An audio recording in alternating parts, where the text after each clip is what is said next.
Hi అండి. 8th class history 1857 ప్రజా తిరుగుబాటు అనంతర పరిణామాలు లెసన్లోని సిపాయిల తిరుగుబాటు గురించి తెలుసుకుందాం. సిపాయిల ఉద్యమం 1857 మే మీరట్లో స్టార్ట్ అయ్యింది. ఇది సాయుధ తిరుగుబాటు, ప్రపంచంలోనే పెద్ద తిరుగుబాటు. తిరుగుబాటు అంటే అధికారుల ఆజ్ఞలను తిరస్కరించడం. మంగల్ పాండే బారక్పూర్లో సైనిక అధికారిపైన దాడి చేయడంతో బ్రిటిష్ వారు 1857 ఏప్రిల్ 8న ఉరి తీయడం జరిగింది. ఎప్పుడంటే 1857 ఏప్రిల్ 8న ఉరి తీయడం జరిగింది. దీనితో భారతీయులు తపాలా స్టాంపులను ముద్రించడం జరిగింది. 1857 జూలై 3న సాయంత్రం బరేలీలోని 3000 మందితో తిరుగుబాటుదారులు బ్రిటిష్ వారి యొక్క అశ్విక దళంపైన దాడి చేయడం జరిగింది. సిపాయిలు బ్రిటిష్ వారి యొక్క ఆజ్ఞలను వ్యతిరేకించడంతో 1857 మే 9న 85 మెంబర్స్ సిపాయిలను ఉద్యోగంలో నుంచి తీసివేసి 10 సంవత్సరాలు జైలు శిక్ష విధించడం జరిగింది. ఇది తెలుసుకున్న తిరుగుబాటుదారులు మే 10న అంటే 1857 మే 10న మీరట్ జైలుకు వెళ్ళి తిరుగుబాటుదారులను విడుదల చేయడం జరిగింది. దీనికి గాను బ్రిటిష్ వారిపైన తిరుగుబాటుదారులు బ్రిటిష్ అధికారులపై దాడి చేసి వారిని హతమార్చారు. తుపాకులను, మందుగుడ్డి సామాగ్రిలను స్వాధీనం చేసుకొని బ్రిటిష్ వారి యొక్క ఇల్లు ఆస్తులను తగలబెట్టి బ్రిటిష్ వారిపైన యుద్ధాన్ని ప్రకటించడం జరిగింది. బ్రిటిష్ వారు బదులు ఎవరు పరిపాలిస్తారు అనే ప్రశ్న సిపాయిలలో తలెత్తడంతో దీనికి సమాధానంగా వారికి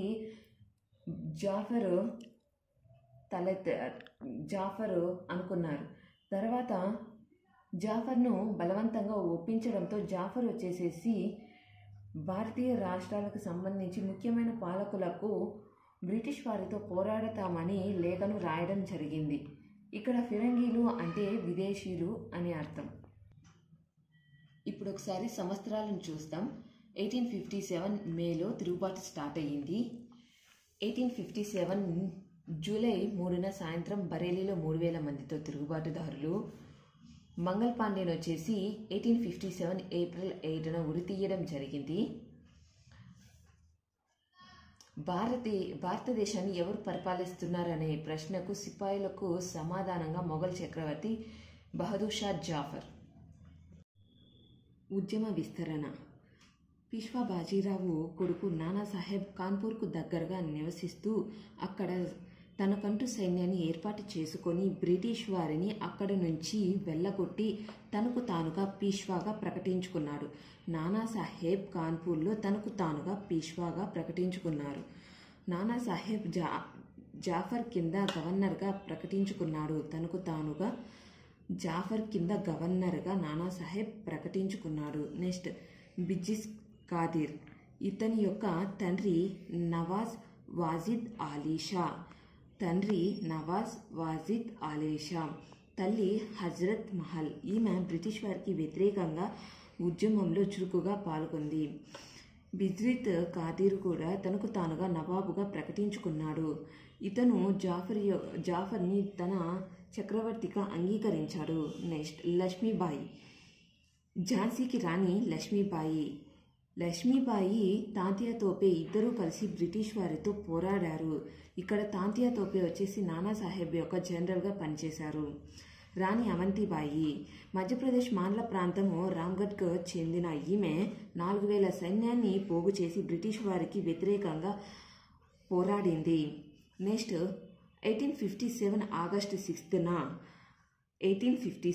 ఆగస్టు 6న లెఫ్టినెంట్ కల్నర్ టైట్లర్ ఇలా టెలిగ్రామ్ ద్వారా తన యొక్క పై అధికారి అయినటువంటి కమాండ్ ఇన్ చీఫ్కి ఈ విధంగా చెప్పారు: మనకు వ్యతిరేకంగా ఉన్నవారి సంఖ్య, వారు నిరంతరం పోరాటాన్ని చూసి మన వారు భయాందోళనలకు గురవుతున్నారు. ప్రతి గ్రామం మనల్ని వ్యతిరేకిస్తుంది. జమీందారులు కూడా మనకి వ్యతిరేకంగా తిరగబడ్డారు అని టెలిగ్రామ్ ద్వారా కమాండర్ ఇన్ చీఫ్కి టైట్లర్ చెప్పాడు. ఎప్పుడు చెప్పాడంటే 1857 ఆగస్టు 6న.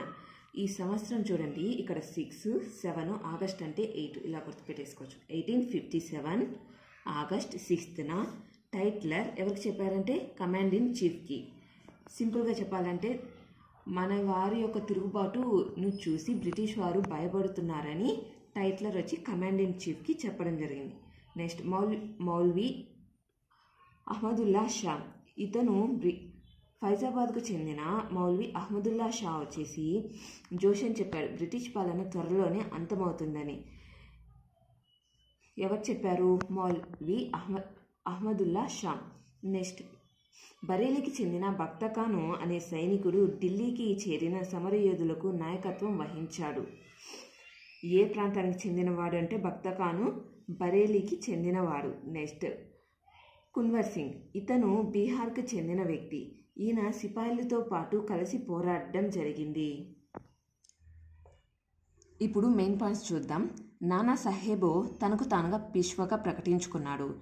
బిర్జిస్ కాదిర్ తండ్రి నవాజ్ వాజిద్ ఆలిషా, తల్లి హజ్రత్ మహల్. రాణి అవంతిబాయి మధ్యప్రదేశ్లోని మాండ్లా ప్రాంతంలోని రాన్గఢ్కు చెందిన ఆమె. టైట్లర్ వచ్చేసేసి 1857 ఆగస్టు 6న తన కమాండ్కు ఇలా చెప్పడం జరిగింది. తిరుగుబాటుదారులను చూసి బ్రిటిష్ వారు భయపడుతున్నారు అని. ఇక్కడ మౌల్వీ అహ్మదుల్లా షా వచ్చేసి బ్రిటిష్ పాలన త్వరలోనే అంతమవుతుందని. ఇక్కడ గాజీలు అంటే మతయోధులు అని అర్థం. సలీంగఢ్ కోట అనేది ఢిల్లీలో ఉంది. ఇది కూడా ఇలాంటివి కూడా మనకు కాంపిటేటివ్ ఎగ్జామ్స్లో బిట్స్గా వస్తాయి. సలీంగఢ్ కోట ఎక్కడుంది అంటే ఢిల్లీలో ఉంది. తిరుగుబాటు అణచివేత. బ్రిటిష్ వారు తిరుగుబాటుదారులను ఏ విధంగా అణచివేశారో చూస్తే 1857 సెప్టెంబర్లో ఢిల్లీని స్వాధీనం చేసుకున్నారు. ఇక్కడ 7 SEVEN ఫస్ట్ లెటర్ ఎస్తో స్టార్ట్ అవుతుంది, ఇక్కడ ఎస్తో స్టార్ట్ అవుతుంది. ఇలా గుర్తుపెట్టుకోవచ్చు. నెక్స్ట్ 1858 అక్టోబర్లో బహదూర్ షా జాఫర్ని అతని యొక్క భార్య బేగం జీనత్ మహల్ను రంగూన్ జైలుకు పంపించడం జరిగింది. నెక్స్ట్ 1862 నవంబర్ బహదూర్ షా జాఫర్ రంగూన్ జైల్లో మరణించారు. 1858 జూన్లో లక్ష్మీబాయిని బ్రిటిష్ వారు చంపారు. ఎప్పుడంటే లక్ష్మీబాయిని చంపింది 1858 జూన్లో. నెక్స్ట్ 1859 ఏప్రిల్లో తాంతియా తోపేను బ్రిటిష్ వారు చంపారు. లక్ష్మీబాయితో తాంతియా తోపే పోరాడుతూ ఉన్నప్పుడు లక్ష్మీబాయిని చంపిన తర్వాత తాంతియా తోపే బ్రిటిష్ వారి నుంచి తప్పించుకొని మధ్య భారతదేశానికి వెళ్ళి అక్కడున్న రైతులు గిరిజనులతో ఓ గెరిల్లా యుద్ధాన్ని బ్రిటిష్ వారిపైన ప్రకటించినప్పుడు ఆ సమయంలో బ్రిటిష్ వారు తాంతియా తోపేను పట్టుకొని 1859 ఏప్రిల్లో చంపేశారు. భారతీయులు ఈయనకు గుర్తుగా తపాలా స్టాంపును ముద్రించడం జరిగింది. ఇక్కడ చూస్తే 1858 అక్టోబర్, ఇక్కడ 8, ఇక్కడ అక్టోబర్లో ఇలా చూస్తే ఇక్కడ కింద 0 పెడితే 8 అవుతుంది. ఇలా గుర్తుపెట్టుకోవచ్చు.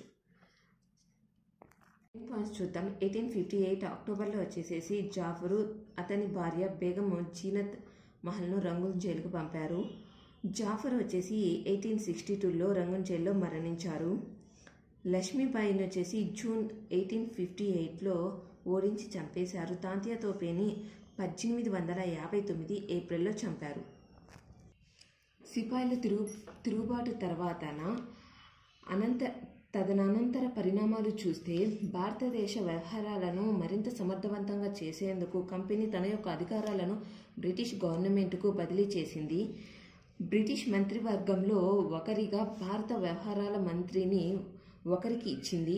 ఈ భారత వ్యవహారాల మంత్రికి సలహాలు ఇచ్చేవారు ఇండియన్ కౌన్సిల్ అంటారు. నెక్స్ట్ ఈ తిరుగుబాటు తర్వాత నుంచి గవర్నర్ జనరల్స్ను వైస్రాయ్గా పిలవడం జరిగింది. ఇక్కడ వైస్రాయ్ అంటే బ్రిటిష్ వారిచే నియమించబడే ప్రతినిధి అని అర్థం. వైస్రాయ్ అంటే బ్రిటిష్ వారిచే నియమించబడే ప్రతినిధి అని అర్థం. నెక్స్ట్ స్వదేశీ భూభాగాలను విలీనం చేసుకోమని, అలాగే వారి యొక్క వారసులు లేదా దత్తపుత్రులకు రాజ్యం ఇవ్వవచ్చునని చెప్పింది. కానీ బ్రిటిష్ వారి యొక్క రాణి సార్వభౌమాధికారాన్ని అంగీకరించాల్సి ఉంటుంది. అలానే సైన్యంలో భారతీయుల యొక్క సైనిక నిష్పత్తి యూరోపియన్ సైనిక నిష్పత్తి కంటే తక్కువగా ఉండాలని నిర్ణయించడం జరిగింది. ఈ తిరుగుబాటుదారులకు కారణం ముస్లింలు అని బ్రిటిష్ వారు భావించి ముస్లింల యొక్క ఆస్తిని జప్తు చేయడం జరిగింది. అలానే భారతీయ ప్రజల మతపరమైన సామాజిక ఆచారాలను గౌరవించాలని నిర్ణయించడం జరిగింది. భూస్వాములు జమీందారులను సంరక్షించడానికి, వారి భూములపై వారి హక్కులను భద్రతను కల్పించడానికి విధానాలను రూపొందించబడ్డాయి. మెయిన్ పాయింట్స్ చూద్దాం.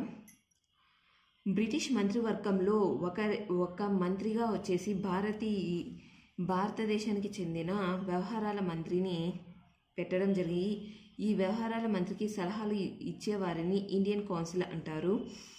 వైస్రాయ్ అంటే బ్రిటిష్ వారిచే నియమించబడిన ప్రతినిధి. స్వదేశీ రాజుల భూములను విలీనం చేసుకోమని, వారి యొక్క వారసులను దత్తపుత్రులకు ఇచ్చుకోమని చెప్పడం జరిగింది. అయితే వారు రాణిని సార్వభౌమాధికారిగా అంగీకరించవలసి ఉండేది. ముస్లింలకు చెందిన భూములను, ఆస్తులను పెద్ద ఎత్తున జప్తు చేశారు. ఎందుకంటే ముస్లింలు ఈ తిరుగుబాటుకు కారణమని బ్రిటిష్ వారు భావించడం జరిగింది. భూస్వాములు జమీందారులను సంరక్షించడానికి, వారి భూములపై వారి హక్కులను భద్రతను కల్పించడానికి విధానాలను రూపొందించబడ్డాయి. ఇప్పటి వరకు మనము సిపాయిల తిరుగుబాటులో సిపాయిల ఉద్యమం ఏ విధంగా స్టార్ట్ అయ్యింది అనేది, అలానే ఈ ఉద్యమంలో ఏ వ్యక్తులు ఎలా ఈ ఉద్యమాన్ని విస్తరించడం జరిగింది, ఈ తిరుగుబాటును బ్రిటిష్ వారు ఏ విధంగా అణచివేయడం జరిగింది, ఈ తిరుగుబాటు తర్వాత బ్రిటిష్ వారు తదనంతర పరిణామాలు ఏ విధంగా ఏ నిర్ణయం తీసుకోవడం జరిగిందో అనేది చూడటం జరిగింది.